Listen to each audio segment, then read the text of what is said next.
Nasional 1. Pelaksanaan cukai barang dan perkhidmatan GST bukan diwujudkan untuk membayar hutang negara. Sebaliknya, ia dilaksanakan untuk memastikan satu sistem percukaian yang adil dan efisien. Timbalan Perdana Menteri Tan Sri Muhyiddin Yassin berkata melalui sistem cukai yang efektif, kerajaan dapat memperoleh pungutan hasil negara untuk melakukan pelbagai inisiatif kepada rakyat. Ini termasuk pembinaan projek sosial, sekolah dan hospital. Secara tidak langsung, ia dapat meningkatkan taraf hidup rakyat.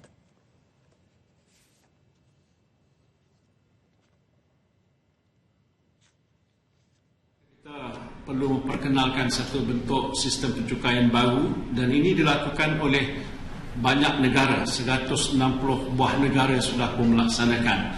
Jadi apa yang diambil tindakan oleh Malaysia bukanlah kerana nak membayar hutangnya, tetapi untuk memperbaiki sistem percukaiannya. Pastinya dengan harapan bila kita ada sistem cukai yang lebih efisien, maka pungutan hasil kita harus meningkat. Bukan kerana dia lebih efisien. Dan dengan pungutan cukai yang lebih meningkat bermakna kita mempunyai hasil yang lebih besar, dan hasil ini boleh kita gunakan untuk membiayai pelbagai-bagai projek-projek pembangunan.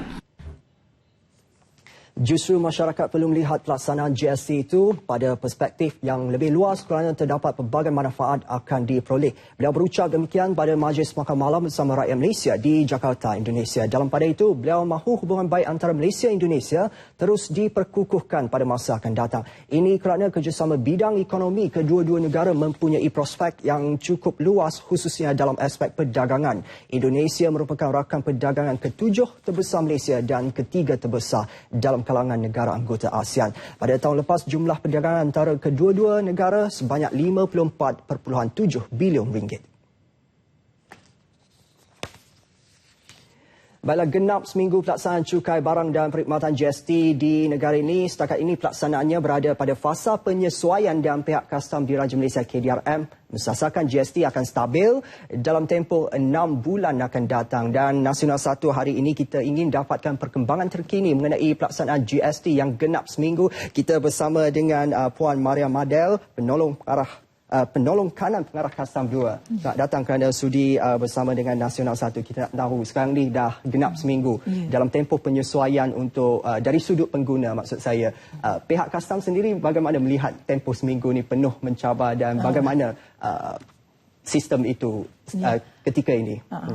Bila sudah genap seminggu dan kami dapati pelaksanaan GST lancar walaupun walaupun kita dapati ada juga pelbagai peniaga yang masih melakukan kesilapan, tetapi itu kami tidak bimbang sebab kami dengan adanya obstacle itu tadi kita akan memberi juga kesedaran dan juga kami akan memberi tunjuk ajar kepada mereka supaya melakukan apa yang betul dari segi undang-undang.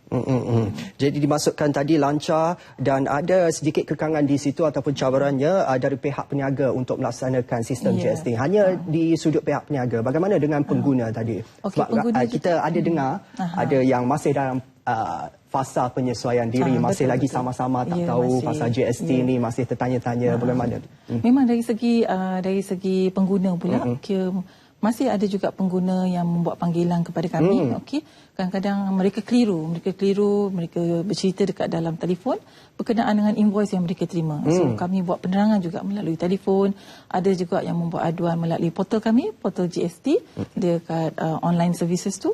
So dia akan rujuklah apa-apa aduan yang dia buat dan kita akan jawab kepada segala aduan mereka itu. Saya kira itu satu fenomena yang cukup positif. Ada respon, ada maklum balas bila tidak tahu dia akan bertanya. Adakah jumlah yang bertanya tu betul-betul tidak faham ataupun mereka sengaja untuk membangkitkan apa-apa yang mereka rasa ada kekurangan dalam GST? Yalah.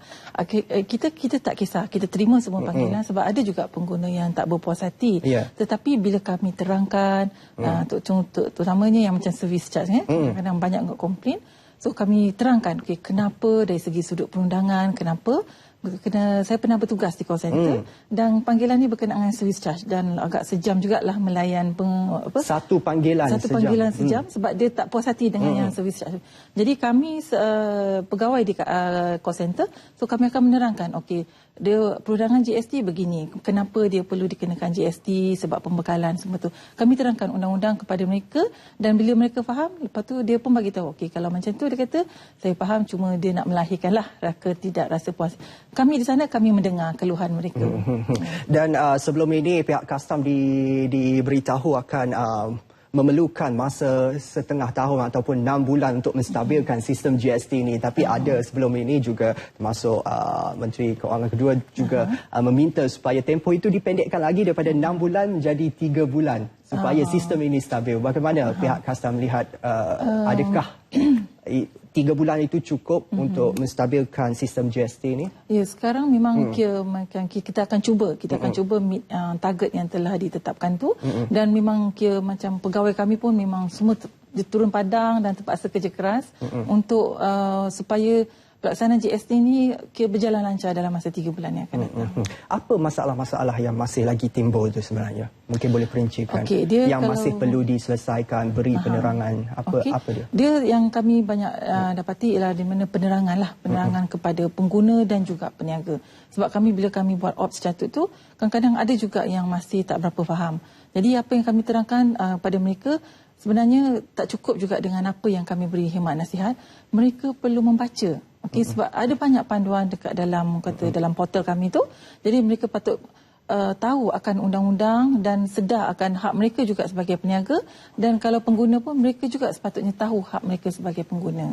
Puan, lebih spesifik mungkin kefahaman dari segi apa? Adakah mereka tak boleh nak bezakan barang yang dikenakan GST ataupun dengan barang yang tidak perlu Kalau itu dari segi aspek pengguna lah.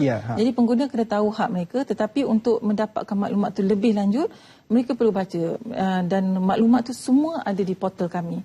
Panduan pengguna, zon tengah, zon selatan semua ada. Jadi mereka perlu klik dan download segala maklumat tu dan mereka buat perbandingan.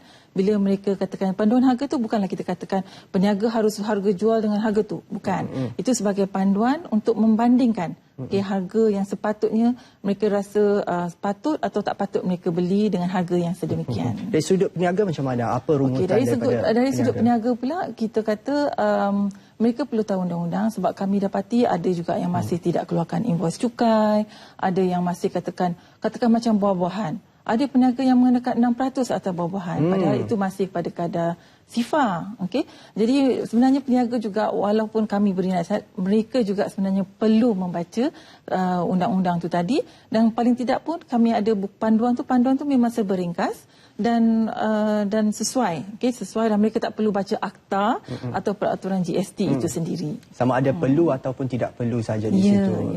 Adakah mereka yakin dengan jawapan yang diberikan oleh pihak custom? Kadang-kadang mereka was-was. Ini betul ke perlu? Ada pihak yang mengatakan ini perlu GST ataupun tidak. Dia macam ni. Bila kami bagi tahu mereka, patut baca ni, katakan buku ni, baca buku ni. Apa yang akan jadi? Mereka akan buat panggilan. Mereka saya sudah baca panduan ni. Boleh tak terangkan panduan? Itu memang biasa. Jadi kami akan menerangkan lagi sekali melalui talian. Penerangan ni, kalau barang ni apa yang patut kena, apa yang patut tak kena. Mengenai ops catut yang menjurus kepada pihak peniaga, bagaimana perkembangan operasi setakat ini? Setakat ni dalam masa seminggu ni kami telah melawat lebih daripada 3,000 premis di seluruh Malaysia. Lebih pada 3,000 premis, dan juga kami telah mengumpulkan data-data mana-mana peniaga yang mengeluarkan invoice yang betul, mengeluarkan invoice yang tak betul, dan ada juga kami mendapatkan data di mana mereka mengenakan katakan GST kepada barang yang tidak sepatut dikenakan GST. Dan terutama sekali kami juga mendapati ada juga peniaga yang tidak berdaftar GST mengenakan GST kepada pelanggan, kepada pengguna, dan itu sama sekali adalah salah. Dan kami terpaksa memberitahu ke mereka, di bawah Seksyen 96 sebenarnya kami boleh mengambil tindakan, mengenakan denda ke atas mereka tidak lebih daripada RM30,000 atau 2 tahun penjara atau kedua-duanya sekali. Yang kami terpaksa terangkan kepada mereka, akta ini, dalam sebutan akta tu mengatakan mana-mana orang. Jadi bila kita kata mana-mana orang, definisi orang dalam akta kami adalah semua. Semua orang termasuk individu, termasuk kata badan berkanun, syarikat, semua. Jadi mereka tidak terkecuali daripada undang-undang GST. So kalau mereka buat sesuatu yang tidak betul, tindakan ini boleh kami ambil atas mereka. Setakat ini dalam Ops Catut ini sudah ada tindakan yang dikenakan atau masih lagi fasa untuk memberi penerangan pendidikan? Kalau yang katakan syarikat yang salah invoice, kami akan buat tindakan susulan sebab kami dah beritahu kan. So kami akan buat tindakan susulan.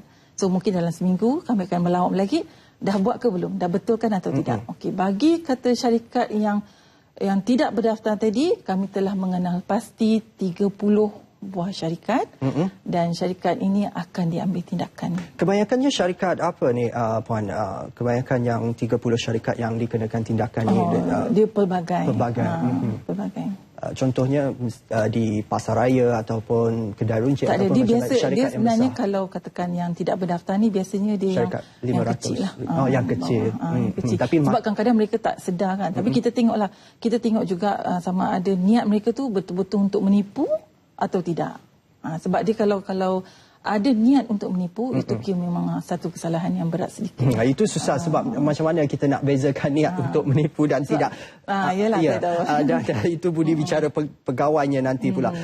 Bagaimana kalau sudah seminggu, contohnya syarikat itu ataupun kedai itu sudah mengadakan GST tapi tidak sepatutnya dia mengenakan GST, bagaimana? Adakah dia perlu memulangkan jumlah wang yang sudah charge itu? Kalau mana-mana syarikat yang, sebab kalau katakan dia punya pelanggan dia terdiri daripada pengguna, kita pun terfikir juga macam mana dia nak pulang ke duit, takkan dia nak cari kan. Itu satu benda yang mustahil lah. Tetapi apa yang kami boleh buat itulah denda yang tidak lebih daripada RM30,000 atau penjara lah 2 tahun atau kedua-duanya sekali. Kalau pengguna bagaimana? Kalau mereka ada resitnya, ada buktinya bahawa kedai itu tidak sepatutnya mengenakan GST tapi mereka telah di-charge dan mereka kemukakan aduan itu kepada pihak custom, adakah ada tindakan susulan? Itu memang sangat-sangat membantu sebab kami akan buat tindakan susulan dan kita akan memeriksa peniaga tersebut sama adakah dia betul atau tidak mengenakan cas GST kepada pengguna itu tadi. Setakat ini Ops Catut akan diteruskan lagi sebab 3,000 premis kebanyakan sekarang ditumpukan di bandar ataupun di kawasan di serata. Sebab kita bekerjasama dengan KPEC dan KK di seluruh Malaysia. Sabah, Sarawak, sama ada bandar atau luar bandar, itu terpulang kepada negeri masing-masing lah yang membuat Ops Catut tersebut. Akan diteruskan lagi? Akan diteruskan lagi sehingga 15 hari bulan April ini. Tetapi kita akan tengok jugalah perkembangan yang bagaimana, kita akan menunggu arahan yang selanjutnya. Ops Catut akan berlangsung sehingga 15 April sahaja untuk setengah bulan selepas GST. Selepas fasa itu bagaimana? Apa langkah yang akan kepada kita punya Ketua Pengarah Kastam ataupun kepada Kementerian Keuangan sama ada perlu diteruskan atau tidak. Kita hanya menunggu arahan, kita akan teruskan kalau diarahkan. Melihat keadaan dan situasi selepas itu. Baik, mungkin ada nasihat daripada Puan kepada pengguna dan juga peniaga di luar sana. Itu nasihat yang penting sebab sekarang ni fasa kita tak boleh nak salahkan siapa. Yalah, betul juga. Dia nasihat kepada peniaga terutamanya kalau boleh mana-mana yang kami telah tegur, mana-mana yang kami telah kata ini tak betul, kena buat dengan cara betul, sebolehnya betulkanlah keadaan tu. Buat invoice cukai yang betul sebab kami akan buat lawatan susulan. Barang diberikan tapi kalau berdegil lagi akan ada tindakan. Jadi sebab kita sebenarnya kita dah bagi peluang. Kita dah bagi nasihat, kita cakap panduan ni boleh baca, boleh rujuk. Tetapi kalau masih berdegil, saya rasa terpaksalah. Selalunya apabila amaran diberikan tu mereka menerima dengan baik ataupun mereka faham dengan dia sebenarnya setakat ni alhamdulillah lah. Mereka okey, boleh terima sebab mereka tahu mereka terbendung dengan undang-undang tu tadi. Jadi patuhlah. Memang sepatutnya mereka kena patuh. Dan untuk kepada pengguna pula, teruskan menjadi pengguna yang bijak. Jadi teruskan jadi pengguna yang bijak. Kalau boleh baca sedikitlah panduan pengguna dekat dalam portal kami dan kata kita punya panduan harga tu semua tu, kita adalah pengguna, kuasa membeli di tangan kita. Dan juga kita kata boleh buat panggilan di helpdesk kami ataupun di call center kami. Buat segala aduan sama ada di portal pun boleh, online pun boleh, panggilan pun boleh. Dan kalau ada apa-apa kemusykilan, kami sekarang bekerja 24 jam untuk melayan panggilan daripada semua pihak. Jadi panduan tu, satu lagi soalan, panduan tu sering dikemas kini ke kerana harganya akan mungkin berubah-ubah atau macam mana? Setakat ni panduan tu masih begitu, tetapi kita akan tengoklah keadaan. Sebab kadang-kadang kita tidak boleh menafikan dengan adanya pasaran ekonomi kan, supply and demand, penawaran dan permintaan. Harga akan berubah. Itu memang pasaran dunia. Kalau katakan ada keperluan untuk kita meminda, kita akan meminda. Mungkin 6 bulan akan datang dia berpandu kepada buku panduan yang sama, harganya mungkin sudah berubah. Jadi jadilah pengguna yang bijak, itu nasihatnya daripada penolong kanan pengarah Kastam 2, maafkan saya, Puan Mariam Adel. Terima kasih atas penjelasan itu. Baik, Nasional